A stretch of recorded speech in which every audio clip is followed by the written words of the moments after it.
Alrighty, continuing right along with Chapter 3, Section 3-5. Here we're going to look at arithmetic sequences and how they're related to linear functions. So, go through the vocab first. There's quite a few vocab words here. A sequence, first of all. Let me mention, a lot of these you might already know from previous math class or just common sense. A sequence is just a list of numbers. So, it could be, 3, 5, 7, 9, etc. So the terms in a sequence, so each of the individual numbers is called a term. So this 3 is a term, this 5 is a term, etc. This is the first term, second term, third term, fourth term. So terms in a sequence are each individual number. An arithmetic sequence, in particular, is a sequence that has a specific pattern. The pattern is that the difference between the terms, so from one term to the next, is always constant. A constant difference, which means you add or subtract the same amount to get from here to here as from here to here, etc. So this sequence I've listed right here as an example of a sequence is an arithmetic sequence because we added 2 each time. So a common difference is a numerical value that is the answer for the difference between the terms. So these are all going together. These are all these vocabularies really kind of fit together nicely. An arithmetic sequence has a common difference between the terms in the sequence. Alright, what's the equation? This one, it looks a little complicated, but you'll see it's actually not that bad. So a sub 1 is the first term.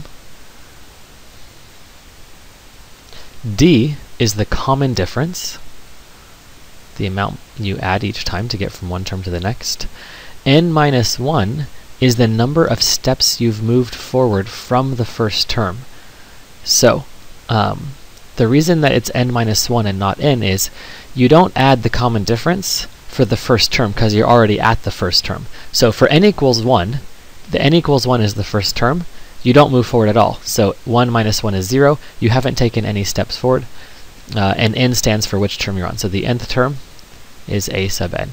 So you have a1 equals a1 plus 1 minus 1 times d, and 1 minus 1 cancels, so of course you just get a1 equals a1. a2 equals a1 plus 2 minus 1 times d, which gives you that a2 equals a1 plus d. So to get from term 1 to term 2, you take the first term and you just add the difference. And then the same thing to get to term 3, you would add the difference again and again and again. Okay? If you convert this to function notation, you're really just kind of switching the back part to the front and the front part to the back. And this right here is your variable. And this right here is your constant, which is typically your, well, in this case, starting value. And if you were to graph it, it would be your y-intercept. But we'll talk about graphing in a little while. Okay, so this equation is really, really important. I agree it looks nasty, but if you think about it using common sense of adding a certain amount each time, then this version of it is a lot easier to remember. Okay. Problem solving tips. How do we get through these kind of problems? The first thing you always want to do is find the common difference if you have a sequence. To find the common difference, you just subtract 2 terms. So term 2 minus term 1 or term 3 minus term 2. It doesn't matter because it's always going to be the same. Now you plug in the first term and the common difference into the equation. Remember the equation is a sub n equals a1 plus n minus 1 times d. So you're plugging in this as a number, and you're plugging in this as a number, and you're leaving this as n minus 1, and you're leaving this as a sub n. And then if it says like find the 10th term, you put a 10 here, and you put 10 right here. So whatever n is, for the 10th term, you'll just plug in n equals 10, and you'll have a sub 10 equals a sub 1, whatever the number is that you got, plus 10 minus 1 times d, and whatever number you had here. The reason that it's 10 minus 1 is because to get to the 10th term, you only have to take 9 steps forward because you're already at the first term at the beginning. So use the function or graph equation to find what you're looking for, create a graph, etc. So the questions can kind of range in what they ask you for, but they'll always start by getting the common difference and then plugging in the common difference in the first term. Alright, let's do some examples. Find the common difference, find the next terms, determine if a sequence is arithmetic, finding the nth term. So I need to create these examples here. So let me make a sequence 1, 4, 7, 10, ... So the first thing to do is say that our starting value, so suppose that's our given problem. Now what do we have to do? Find the starting value, that's clearly a 1. Find the common difference, that is clearly going to be 4 minus 1, which is 3. So now we can write the equation. That's going to be a sub n equals 1 plus n minus 1 times 3. I plugged in my starting value, and I plugged in my common difference. And now suppose I said, what's the 10th term? Well, you could start writing these by following the pattern. The pattern is, the common difference is 3, so I add 3 each time.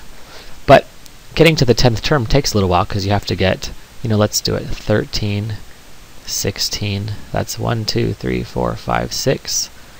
19 would be the 7th term. 22 would be the 8th term.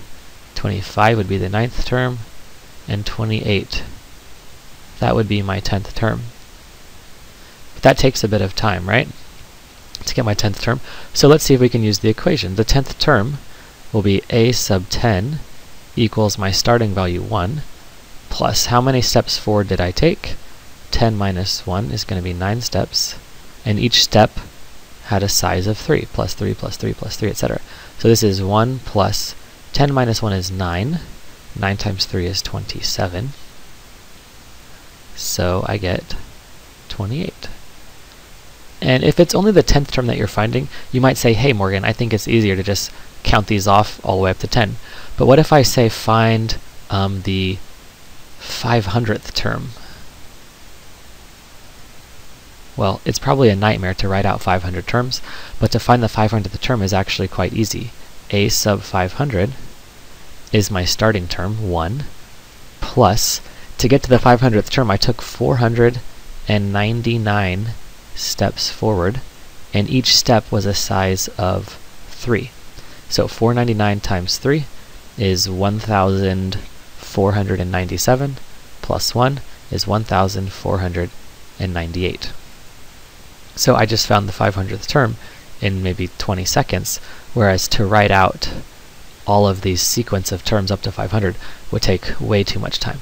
So finding different terms in a sequence, finding the starting value and common difference, all that kind of stuff can be done quite easily using this formula. And I'll write it right here just to refresh your memory one more time. And in your notes, put a star around it or highlight it or something. The final value is the initial value plus n minus 1 multiplied by the common difference. And the common difference is how much you add each time, which can be found by subtracting the first term from the second term. Okay, that's it for this section. We'll do a lot more examples in class and make sure that this is really comprehended well by you guys before we move on.